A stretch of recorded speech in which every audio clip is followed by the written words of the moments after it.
Hello and welcome my dear students. I am Rushali ma'am from VM academy classes Nashik. हम देख रहे हैं Maharashtra state board का syllabus for 12th science और 12th science का हम देख रहे हैं chapter number 4 chemical thermodynamics chemistry का। आज है लेक्चर नंबर 4। आज के लेक्चर में हमें देखने concept of maximum work done, जिसे डब्ल्यू मैक्स से डिनोट किया जाता है, इसका एक्सप्रेशन भी देखना है हमें। उसके बाद इंटरनल एनर्जी एक छोटा सा टॉपिक है, उसे देखेंगे और जो मैक्सिमम वर्क है उसके न्यूमेरिकल्स को भी आज हमें डिटेल में देखना है। तो चलो स्टार्ट करते हैं concept of maximum work chemical thermodynamics with VM academy Nashik. तो डब्ल्यू मैक्स हमें देखना है मैक्सिमम वर्क को। तो हमने अभी तक इक्वेशन देखा है, work is equal to minus P external, इसके न्यूमेरिकल भी सॉल्व किए हमने, इनटू डेल्टा वी। तो डेल्टा वी क्या होता है? ये होता है final volume minus initial volume. तो ये इक्वेशन हम देख चुके हैं। अमाउंट ऑफ वर्क यहाँ से हमें सिस्टम का पता चलता है। पी एक्सटर्नल क्या होता है? Opposing force means external force होता है। Opposing force is done by the system overcome it. तो अपोजिंग फोर्स जब बढ़ जाएगा तो इस फोर्स को वो क्या कर सकता है? ओवरकम, क्योंकि दोनों एक दूसरे से क्या है? अपोजिट। ये सराउंडिंग की तरफ से प्रेशर होता है और जो ऑपरेटिंग फोर्स होगा वो किसकी तरफ से होगा? सिस्टम की तरफ से। तो यहाँ पे क्या होगा? अगर अपोजिंग फोर्स क्या होगा? हायर होगा, लार्ज होगा, तो इस फोर्स को वो क्या कर सकता है? ओवरकम कर सकता है। देखो कैसे। तो सपोज यहाँ पे पिस्टन लगाए और यहाँ पे सिस्टम है गैस है, तो यहाँ का क्या है? ऑपरेटिंग फोर्स है, और यहाँ से जो आ रहा है एक्सटर्नल फोर्स, जिसे हम क्या कहते हैं? P external. तो जब ये फोर्स लार्ज होगा तो इस फोर्स को क्या कर सकता है? वो थोड़ा सा मिनिमाइज कर सकता है या फिर ओवरकम कर सकता है। तो यहाँ पे अपोजिंग फोर्स इज जीरो। तो अपोजिंग फोर्स क्या है? यहाँ पे जीरो है, तो नो वर्क इज इन्वॉल्व। जब आपका अपोजिंग फोर्स क्या होगा? जीरो होगा, मतलब एक्सटर्नल फोर्स आप अप्लाई नहीं करोगे, एक्सटर्नल प्रेशर ही नहीं अप्लाई करोगे, उस टाइम पे क्या हो जाएगा? जो वर्क होगा वो वर्क क्या होगा? जीरो होगा। तो यहाँ पे जैसे जैसे अपोजिंग फोर्स इंक्रीज होगा वैसे वैसे वर्क जीरो से आगे क्या होगा? बढ़ने लगेगा। ओके, मीन्स जो वर्क है उस वर्क को किसकी नीड है? यहाँ पे अपोजिंग फोर्स की नीड है, तभी सिस्टम का वर्क डन हो सकता है। When the opposing force reaches the maximum, जब आपका अपोजिंग फोर्स क्या होगा? मैक्सिमम कंडीशन पे होगा। जब ये ज़ीरो होता है तो वर्क भी क्या होता है? ज़ीरो। ये धीरे धीरे बढ़ेगा तो धीरे धीरे वर्क भी बढ़ने लगेगा।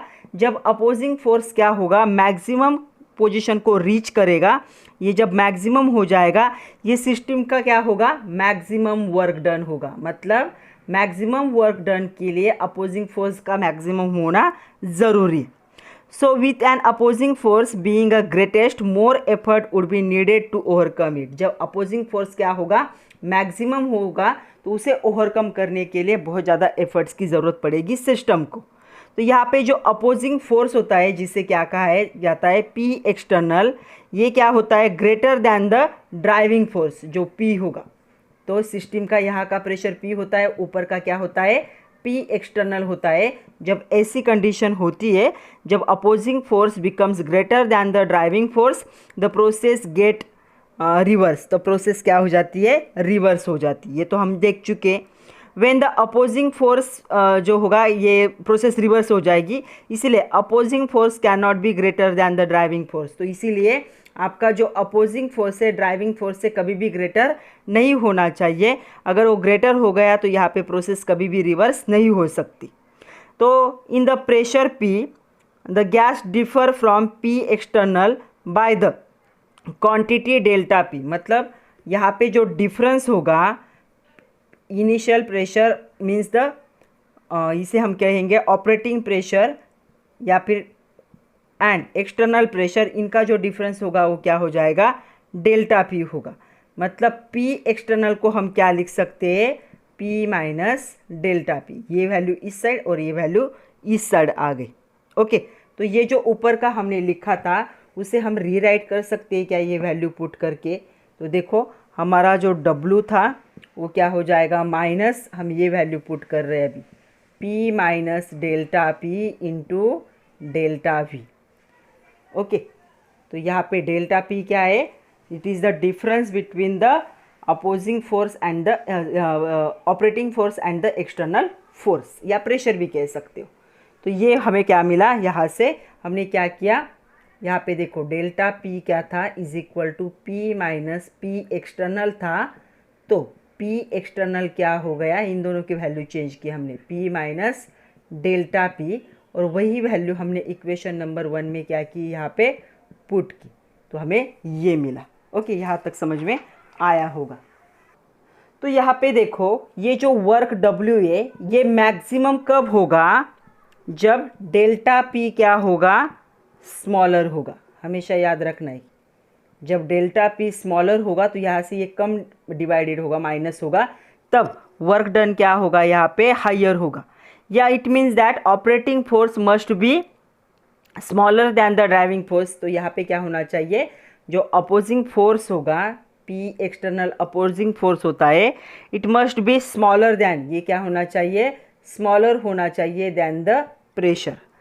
तब क्या होगा, वर्क डन क्या होगा, मैक्सिमम होगा।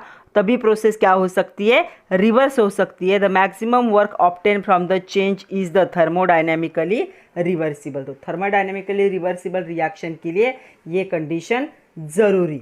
तो यहाँ तक तो समझ में आया होगा। तो यहाँ पे क्या है, डेल्टा पी की वैल्यू स्मॉलर होगी तब वर्क डन क्या होगा, हायर होगा। अभी हमें क्या करना है, एक्सप्रेशन डिराइव करना है, किसके लिए, मैक्सिमम वर्क के लिए। तो मैक्सिमम वर्क के लिए देखो यहाँ पे हम 4 टैंक देखेंगे अभी, 1 2 3 एंड 4। आप टेक्स्ट बुक में भी देख सकते हो, आपके टेक्स्ट बुक में भी दिया है। तो यहाँ पे गैस है, गैस है, गैस, गैस। यहाँ पे पिस्टन यहाँ पे था, यहाँ पे थोड़ा ऊपर गया और ऊपर गया और ऊपर गया पिस्टन। ओके, ये स्टेप 1 में हुआ, ये स्टेप 2 में हुआ, ये स्टेप 3 में हुआ, और आगे क्या है, कंटिन्यू हो रहा है। ओके, तो यहाँ पे क्या होगा, देखो वॉल्यूम V1 था, यहाँ वॉल्यूम क्या हो गया, अभी यहाँ पे चेंज होगा वॉल्यूम का, देखो यहाँ से लेकर यहाँ तक। तो इसे क्या कहा जाता है, dV कहा जाता है। ओके, तो ये dV, यहाँ पे भी dV, यहाँ पे भी dV। तो ये क्या है, वॉल्यूम का चेंज। तो यहाँ पे रिवर्सिबल एक्सपांशन है।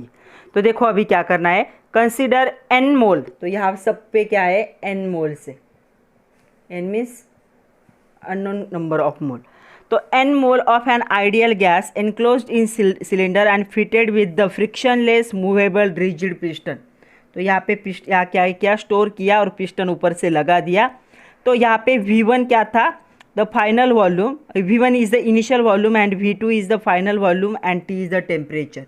V1 initial, V2 final volume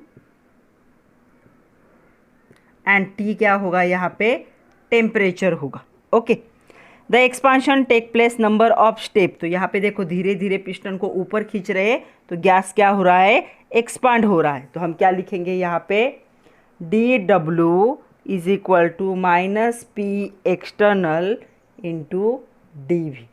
okay, उसके बाद क्या होगा, देखो as the expansion reversible, expansion reversible है तो P क्या हो जाएगा, ग्रेटर होगा by the very small quantity dP than the P external. तो यहाँ पे P क्या होगा, ग्रेटर होगा P एक्सटर्नल से।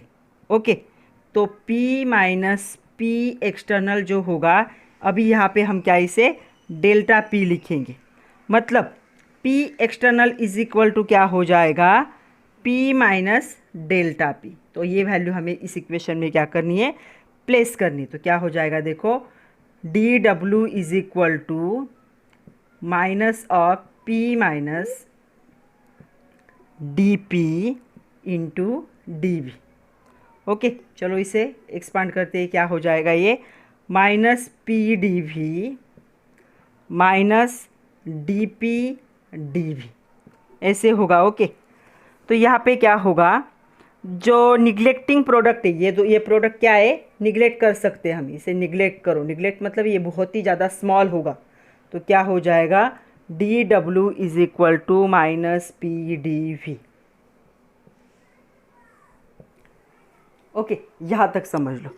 उसके बाद क्या करना है हमें, यहाँ पे क्या करना है, वॉल्यूम हमें इनिशियल वॉल्यूम V1 लेना है, फाइनल वॉल्यूम क्या लेना है, V2 लेना है, तो हम क्या करेंगे, अभी लिमिट सेट करेंगे।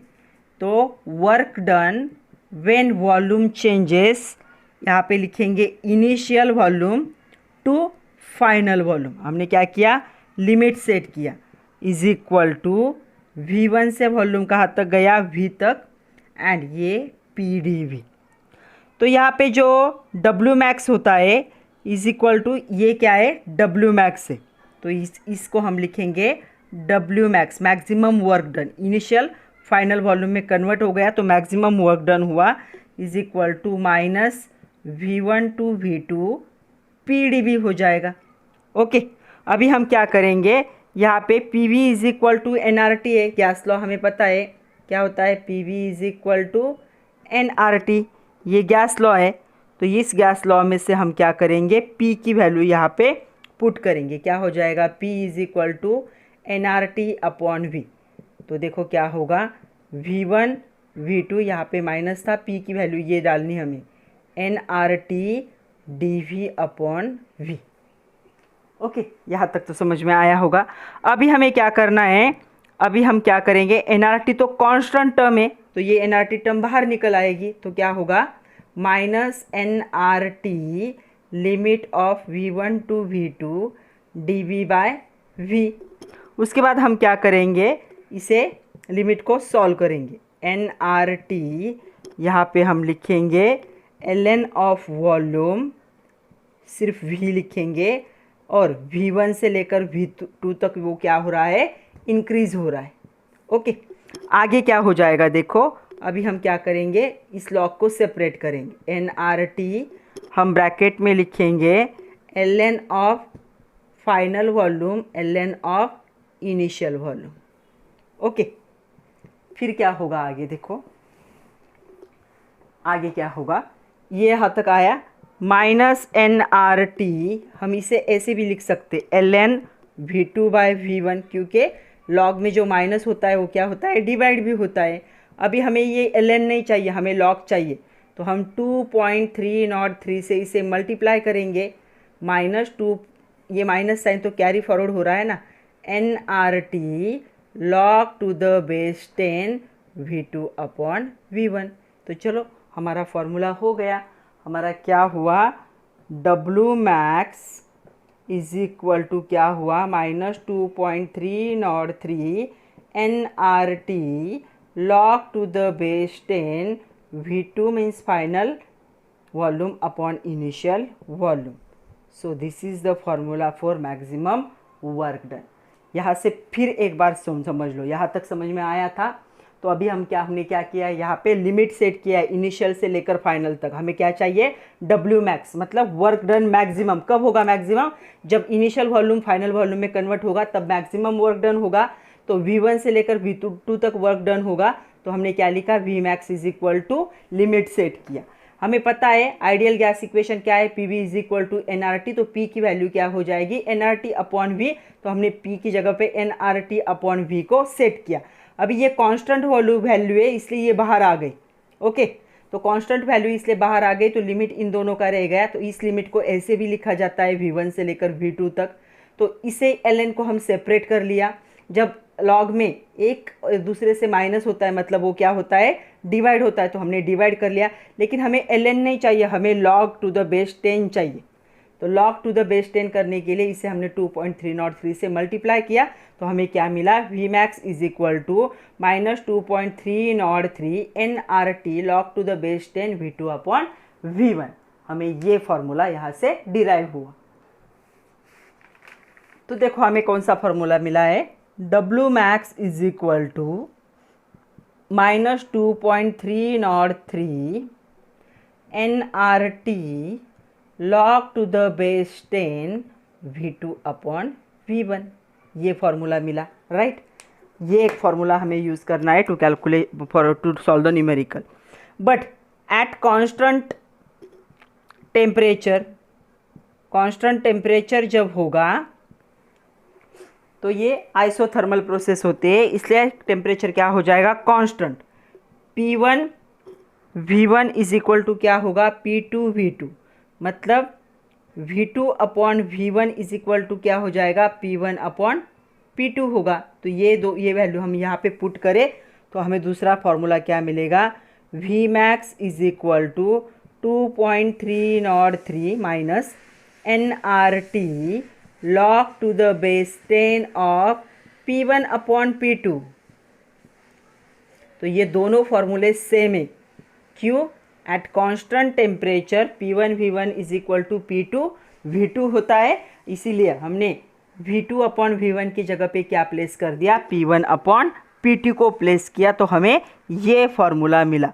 तो ये इक्वेशन, इसे भी मैं बॉक्स बना देती हूँ, ये इक्वेशन और ये इक्वेशन, ये दोनों भी इक्वेशन क्या है, expression for work done in reversible isothermal process. तो ये क्या है, expression for work done, work done के एक्सप्रेशन है कब, जब प्रोसेस कैसे होगी, रिवर्सिबल होगी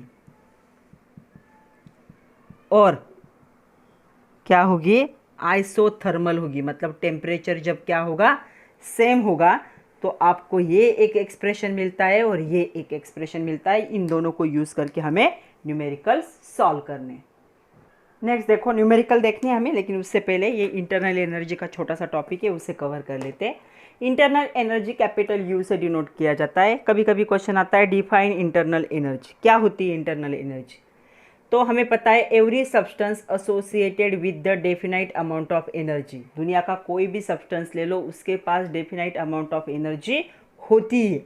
ये एनर्जी स्टोर होती है सब्सटेंस के अंदर, उसे क्या कहा जाता है, इंटरनल एनर्जी, और उसे कैपिटल यू से क्या किया जाता है, डिनोट किया जाता है। मतलब नेचुरली क्या होता है, हर सब्सटेंस के पास क्या है, एक स्पेसिफिक अमाउंट ऑफ एनर्जी होती है जो उसके अंदर स्टोर होती है, उसे ही क्या कहा जाएगा, इंटरनल एनर्जी कहा जाएगा। ओके, तो कभी कभी इंटरनल एनर्जी पे शॉर्ट नोट आता है, तो पहला पॉइंट आप क्या लिखोगे, डेफिनेशन। अभी देखो, ये जो इंटरनल एनर्जी होती है सिस्टम की, ये कहाँ से फॉर्म होती है, दो चीज़ों से फॉर्म होती है, दो चीज़ों के कॉम्बिनेशन से बनती है। एक तो पोटेंशियल एनर्जी से बनेगी, ओके, और दूसरा काइनेटिक एनर्जी से बनेगी। तो इन दोनों को मिलके काइनेटिक एनर्जी, इन दोनों एनर्जी से क्या बनती है, इंटरनल एनर्जी। तो हम लिख सकते हैं the internal energy of system is made up of kinetic and potential energy individual particle of the system. जो इंडिविजुअल पार्टिकल होंगे सब्सटेंस के या मैटर के, उसके पोटेंशियल एनर्जी और काइनेटिक एनर्जी से क्या बनती है, इंटरनल एनर्जी बनती। तो यहाँ पे जो इंटरनल एनर्जी का चेंज होता है वो कैसे दिखाया जाता है, delta U is equal to U2 minus U1। यहाँ पे U1 U2 क्या है, U1 is the initial energy and U2 is the final energy of the state. तो फाइनल स्टेट की एनर्जी और इनिशियल एनर्जी, इन दोनों का डिफरेंस से हमें क्या मिलेगा, डेल्टा यू। डेल्टा यू मतलब चेंज इन एनर्जी। तो U क्या है, एक स्टेट फंक्शन है, याद रखो U is state function, MCQ point है। ये क्या है, स्टेट फंक्शन है। ओके, तो स्टेट फंक्शन है और एक्सटेंसिव प्रॉपर्टी है, और एक्सटेंसिव प्रॉपर्टी है। ये तो मैंने जब एक्सटेंसिव लिया था तभी बताया था आप लोगों को। ये क्या है, एक्सटेंसिव प्रॉपर्टी। तो ये किस पे डिपेंड होती है, अमाउंट ऑफ मैटर पे डिपेंड होती है, इसलिए ये क्या होगी, एक्सटेंसिव प्रॉपर्टी। तो यहाँ पे ट्रांसफ़र ऑफ एनर्जी जो होगा हीट या वर्क के फॉर्म में सिस्टम में, चेंज द इंटरनल एनर्जी, तब क्या होता है, इंटरनल एनर्जी में चेंज होते हैं, और जो चेंजेस होते हैं उसे क्या है, डेल्टा यू से। मतलब आपका ए बी में जब कन्वर्ट हो रहा था केमिकल रिएक्शन में, तो इसकी एनर्जी दूसरे फॉर्म में जब कन्वर्ट होती है तो इन दोनों की एनर्जी, इसकी एनर्जी U1 होगी, इसकी U2 होगी, इन दोनों का डिफरेंस क्या आ जाएगा, डेल्टा यू होगा। ओके, तो क्या होगा यहाँ पे, the energy transfer to the system by heating it or performing work on it or it is added to the system। तो एनर्जी क्या हो सकती है, कैसे ट्रांसफ़र होगी, एक तो आप सब्सटेंस को हीट करोगे या फिर वर्क परफॉर्म करोगे, तब एनर्जी में चेंज होगा। दूसरा क्या होगा, the energy transfer from system by cooling. Cooling किससे क्या होगा, सिस्टम से उसे रिमूव किया जाएगा, या जो रिमूव वर्क डन अप्लाई किया था उसे रिमूव करोगे, तो ये क्या है, चेंजेस क्या होंगे, निकल जाएंगे। आपको सिर्फ इतना याद रखना है, ये एक स्टेट फंक्शन है और एक्सटेंसिव प्रॉपर्टी है, पोटेंशियल एनर्जी और काइनेटिक एनर्जी के कॉम्बिनेशन से इंटरनल एनर्जी बनती है। हर सब्सटेंस के पास अपनी खुद की जो एनर्जी होती है स्टोर फॉर्म में, उसे इंटरनल एनर्जी कहा जाता है। डेल्टा यू से इसे क्या करते हैं, डिनोट करते हैं। तो चलो इस इंटरनल एनर्जी पे कुछ क्वेश्चन है उनको भी कर लेते हैं। पहला क्वेश्चन है, क्वेश्चन देखो क्या है, find the value of delta U. Delta you की वैल्यू हमें फाइंड आउट करनी है। कुछ कंडीशन दी है। पहला कंडीशन दिया है 30 kilo joule of heat supplied to system.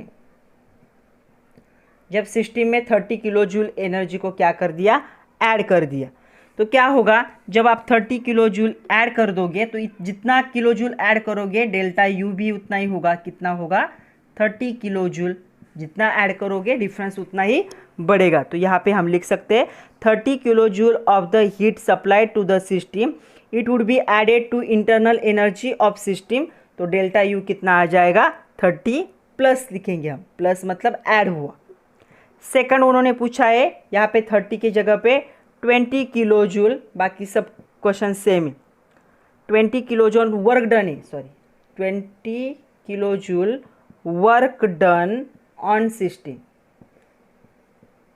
तब क्या होगा डेल्टा यू, तब क्या होगा डेल्टा यू, जितना ऐड होगा उतना ही आएगा 20 किलो जूल। तो हम क्या लिख सकते हैं, 20 kilo joule of work done on the system the added into internal energy of system, hence delta u is equal to plus 20 kilojoule. उसकी जो डेल्टा u की वैल्यू होगी यहाँ पे 30 से बढ़ेगी, यहाँ पे 20 से बढ़ेगी।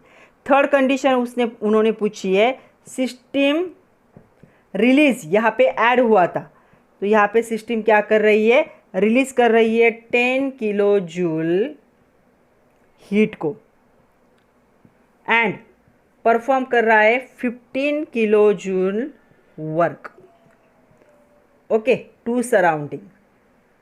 ये उल्टा हो रहा है अभी। तो क्या होगा, delta U is equal to ये 10 प्लस ये 15, मतलब टोटल कितने हो गए, 25 क्या हो जाएंगे, माइनस होंगे डेल्टा यू से। तो ये जो डेल्टा यू की वैल्यू होगी उसमें से ये माइनस होंगे, क्यों, सिस्टम से क्या है, सराउंडिंग में ये कन्वर्ट हो रहे। ओके, तो यहाँ से अच्छे से समझ लो। और एक क्वेश्चन है ट्राई दिस करके, आपके टेक्स्ट बुक के पेज नंबर 71 पे क्वेश्चन क्या है देखो, 25 kilo joule of work done, इतना क्या हुआ है, वर्क डन हुआ है on the system, and release हो रही है एनर्जी यहाँ पे 10 किलो जूल ऑफ हीट, इतनी क्या हो रही है, रिलीज हो रही है।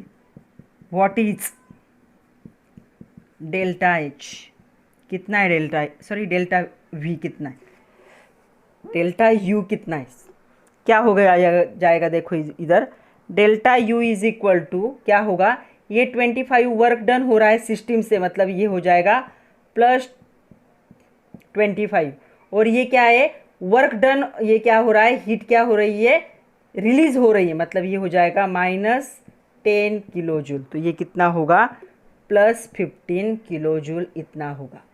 ओके, जो सिस्टम में ऐड होता है उसे प्लस साइन दो, जो सिस्टम से रिलीज होता है उसे माइनस साइन दो। तो डेल्टा यू क्या हो जाएगा यहाँ पे, 15 + 15 किलो जूल। चलो न्यूमेरिकल देखते हैं अभी। तो देखो हमारे पास कौन सा फॉर्मूला है, फॉर्मूला है हमारे पास maximum work is equal to -2.303। यहाँ पे n क्या होंगे, नंबर ऑफ मोल्स। अगर नंबर ऑफ मोल्स आपको नहीं दिए तो इसे क्या फाइंड आउट करने का फॉर्मूला है, मोल्स इज इक्वल टू जो कंपाउंड है उसका mass given divide by molar mass. 11th में पढ़ चुके हैं हम कि नंबर ऑफ मोल को कैसे कैलकुलेट किया जाता है। जो है सपोज ऑक्सीजन दिया है तो ऑक्सीजन का क्या मास गिवन है, divide by molar mass of oxygen. R हमें पता है, आर क्या होता है, यूनिवर्सल गैस कांस्टेंट। इसकी वैल्यू हमें कितनी यूज़ करनी है, यहाँ पे हमें यूज़ करनी है 8.314 जूल पर केल्विन पर मोल। ओके, ये यूज़ करनी। ओके, आपका जो टेम्परेचर है हमेशा क्या होना चाहिए, यहाँ पे केल्विन में होना चाहिए।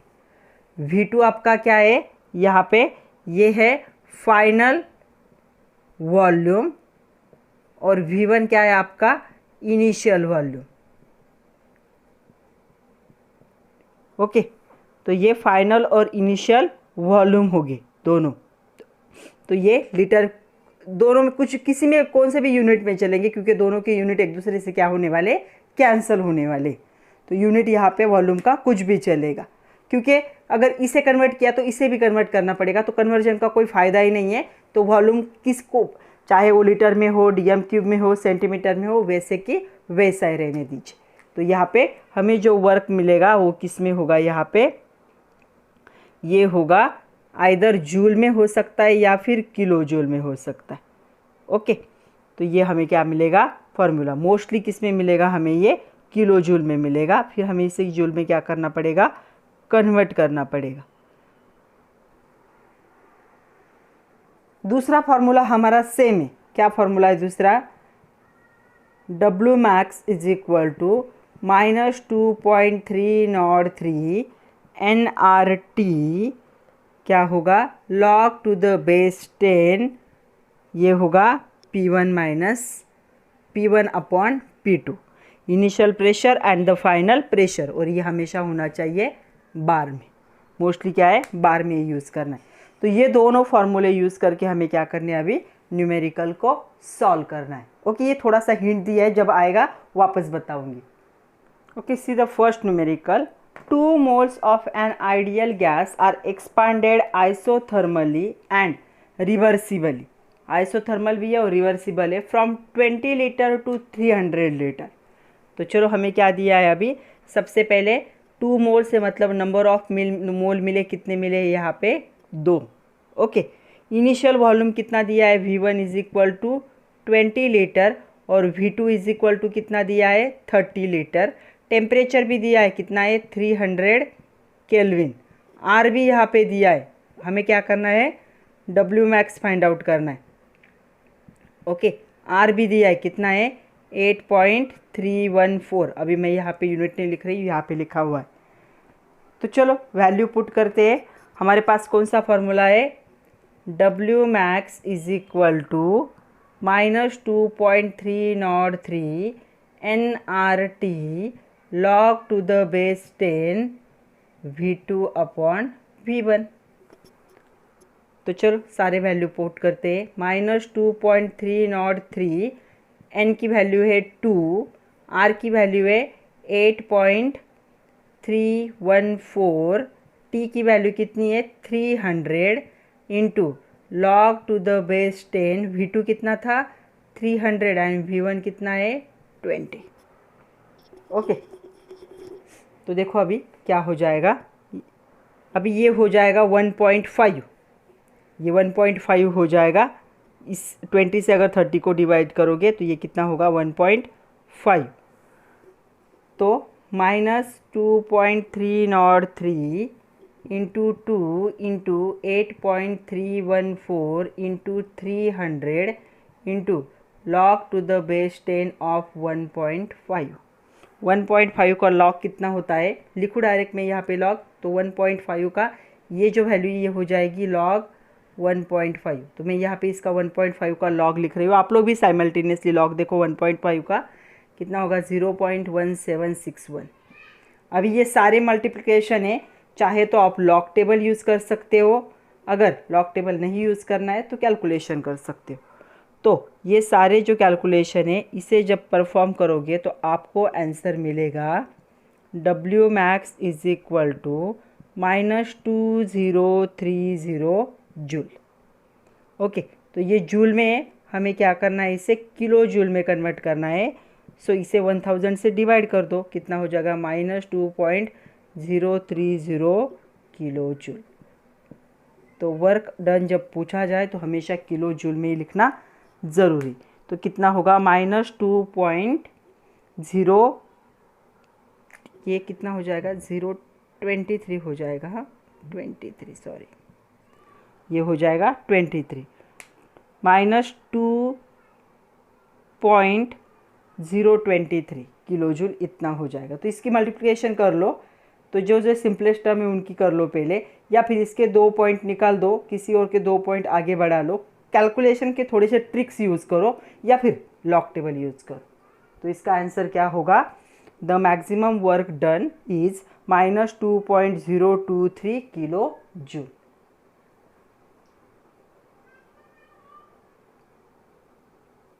सी द नेक्स्ट न्यूमेरिकल, ये न्यूमेरिकल आपकी एक्सरसाइज का है। क्या भाई देखो, कैलकुलेट मैक्सिमम वर्क डन, मतलब डब्ल्यू मैक्स को क्या करना है, आपको फाइंड आउट करना है। Okay, when 24 gram of O2 are expanded isothermally and reversibly from the pressure 1.6 bar to 1 bar, मतलब यहाँ पे क्या दिया है, इनिशियल प्रेशर दिया है 1.6 बार एंड फाइनल प्रेशर दिया है यहाँ पे 1 बार। टेम्परेचर यहाँ पे मेंशन किया है 298 केल्विन, सेकंड फार्मूला यूज़ करना है, बट एन नहीं दिया है यहाँ पे, एन की जगह पे क्या दिया है, दिस वन। तो हम एन को कैलकुलेट कर सकते हैं, n is equal to mass given of O2 divide by molar mass of O2। Okay, तो देखो मास गिवन क्या है O2 का 24 ग्राम, और O2 का मोलर मास क्या हो जाएगा, यहाँ पे ये हो जाएगा 32, क्योंकि 16 है, 16 टू ज़ा 32 डिवाइड बाय 32, तो ये कितना होगा 0.75 मोल इतना होगा। ओके, मतलब आपका n कितना है 0.75 मोल। तो नंबर ऑफ मोल को हमने ऐसे कैलकुलेट किया। तो ये मैंने जब फार्मूला लिखा था तब भी बताया था। तो चलो फार्मूला क्या है, W max is equal to -2.303 nRT log to the base 10 of P1 by P2।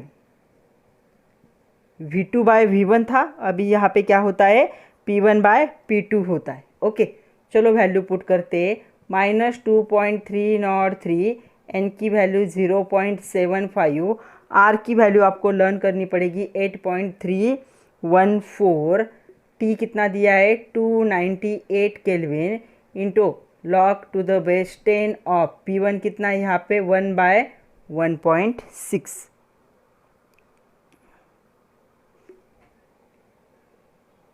P1 है ना, सो 1.6/1 हो जाएगा। ओके, तो इसकी वैल्यू निकाल ही लेते, तो ये क्या हो जाएगा, log 10 1.6, इसकी वैल्यू कितनी होती है 0.2041। तो मैं यहाँ पे डायरेक्टली इसकी वैल्यू लिखूँगी 0.2041। ये वैल्यू किसकी है, log टू द बेस 10 1.6/1 की। ओके, तो चलो इतने सारे कैलकुलेशन करने हैं आपको। एक तो मल्टीप्लिकेशन करो या फिर क्या कर सकते हो, लॉग टेबल यूज़ कर सकते हो। तो इसकी मल्टीप्लिकेशन जब करोगे तो आपको आंसर मिलेगा W max is equal to क्या हो जाएगा, -873.4 जूल।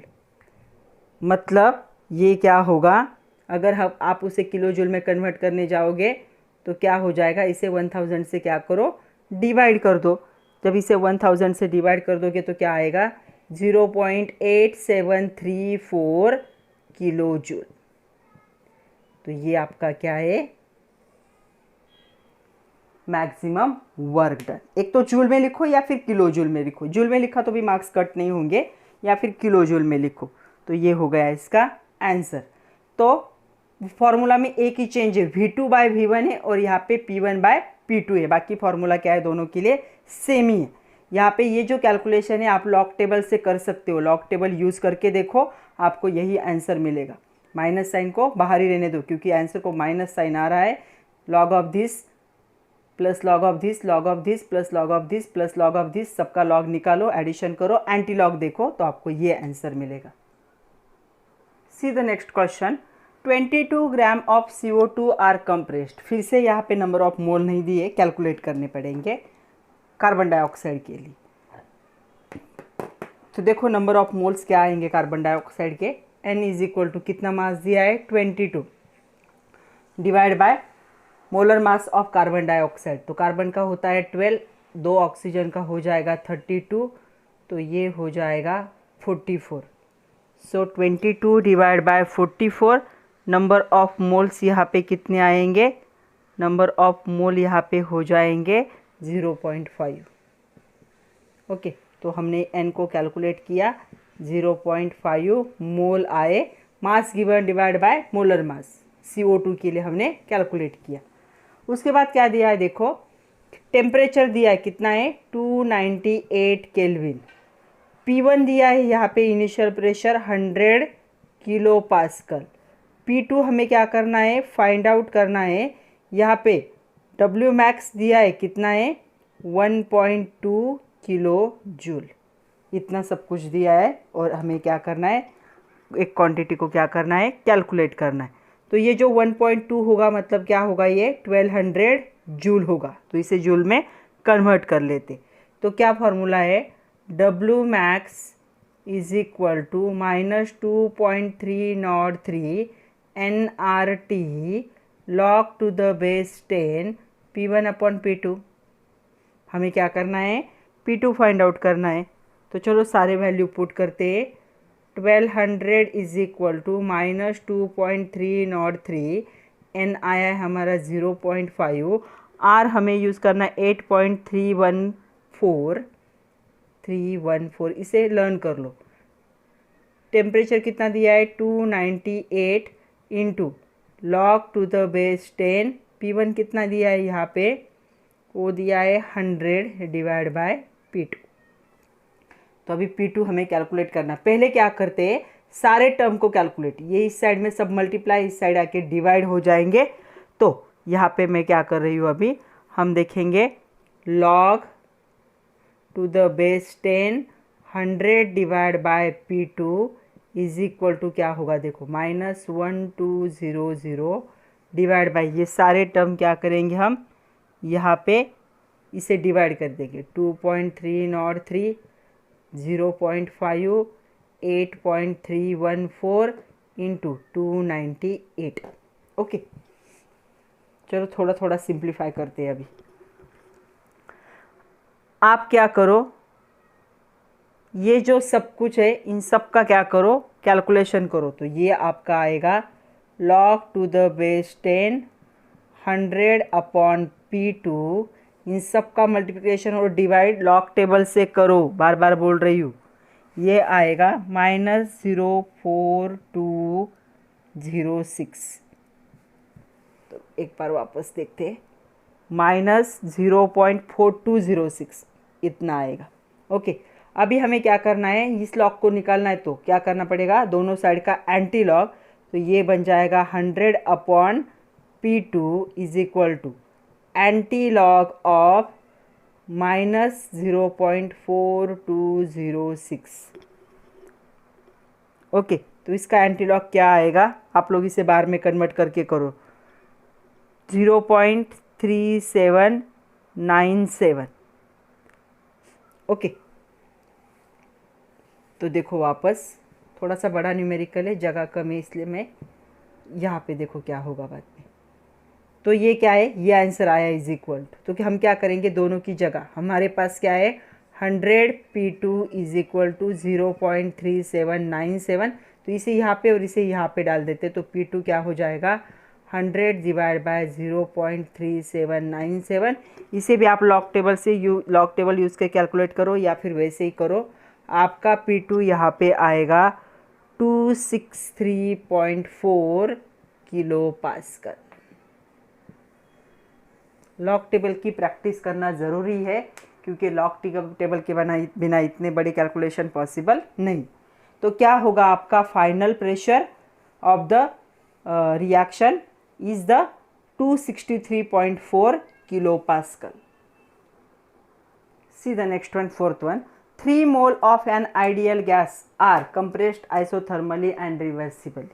मतलब स्मॉल n हमें कितना दिया है 3 mole. Okay, reversible to the volume of 2 dm³ तो फाइनल वॉल्यूम क्या है, V2 कितना दिया है 2 dm³ दिया है। इनिशियल वॉल्यूम हमें कैलकुलेट करना है, V1 को कैलकुलेट करना है। यहाँ पे वर्क डन जूल में ही दिया है, कितना है 2983 जूल। और टेम्परेचर कितना प्रोवाइड किया है 295 केल्विन। आर कितना लोगे आप 8.314 जूल पर केल्विन पर मोल होता है वो। ओके, तो कहीं पे भी कुछ भी कन्वर्जन करने की ज़रूरत नहीं है। हमारे पास फॉर्मूला क्या है, W max is equal to -2.303 NRT log to the base 10 V2 upon V1। तो डब्ल्यू मैक्स कितना दिया है, 2983 दिया है।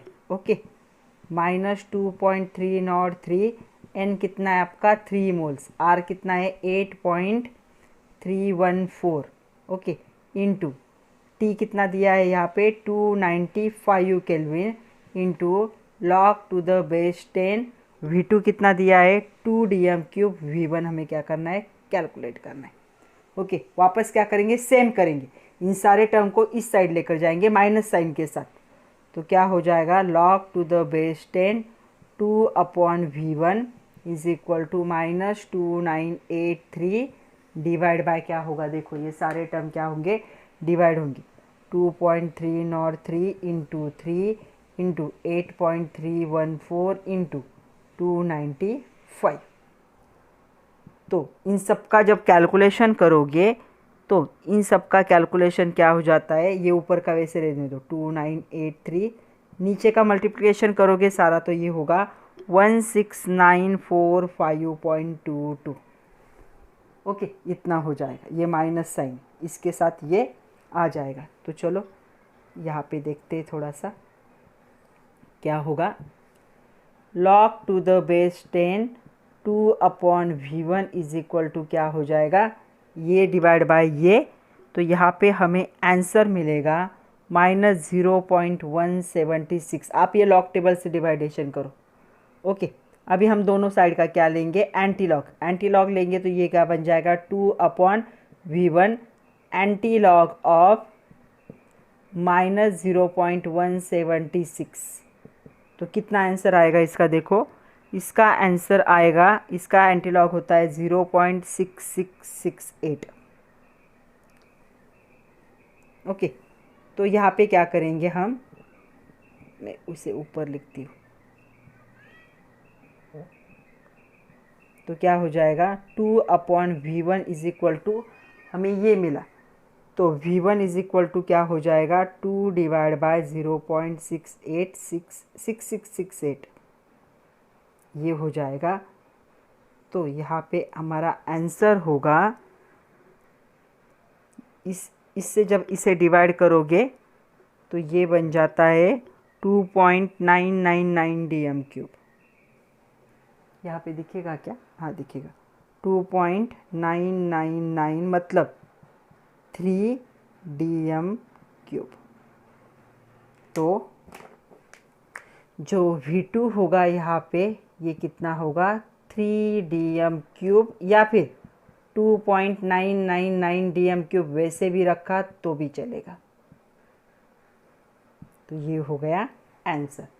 तो जो इनिशियल वॉल्यूम होगा, इनिशियल वॉल्यूम है V1 ही, इनिशियल वॉल्यूम जो होगा कितना है 3 DM³ होगा, तब ये हो रहा है, कंप्रेस होके कितना हो जाएगा वो 2 DM³।